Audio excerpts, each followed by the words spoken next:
ভাই আমরা সকালে আইসি 6টা বাজায় ডিউটি করুন গিয়ে অ্যামাজন নিয়ে কতটা হয়েছে হয়েছে হ্যাঁ হয়েছে 1.5 ঘন্টা। ভাই 1.5 ঘন্টা হয়ে গেছে, একটা অর্ডার না একটা জিরো পয়সার দরকার নাই তো। 8 ঘন্টা থাকলে 1500 8 ঘন্টা থাকলে 1500 এই যে কতটা 1 ঘন্টা 26 মিনিট হয়ে গেছে গা। একটা অর্ডার মানা গেল বই পয়সা নেই, বই পয়সা তো না হ্যাঁ। থাকলে 8 ঘন্টা বই থেকে জমগা 1500 টাকা নিয়ে যাবো না। একটা তেলের গাড়ি তেল যাবো না। ওই একটা ঘুম পারতেছে একটা মধ্যে বয়ে বেরোছে মোটর থেকে বিন্দা যায় বয়ে বেরোছে। কি মজার এলাকা বাইকের মধ্যে বইবে একদম বিন্দা যায়।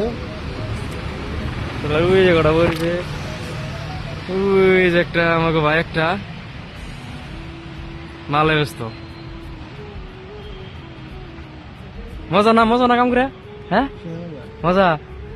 কটা বাজে শিশু বইটা ছুটি কটা যায় 3টা যায় আর সকাল কটা যাইছুন 6টা যাইছুন হ্যাঁ। তাহলে 6টা থেকে 3টা তৈরি করে কত করলো পয়সা 1500 টাকা। 1500 টাকা। এই জায়গাটা কোনে বই পয়সা না বই পয়সা না। ঠিক আছে বন্ধুরা, যদি কেউ আইবার চান তাহলে আইও বেঙ্গলোর লোক শুনতে দিল কমেন্টে। ঠিক আছে।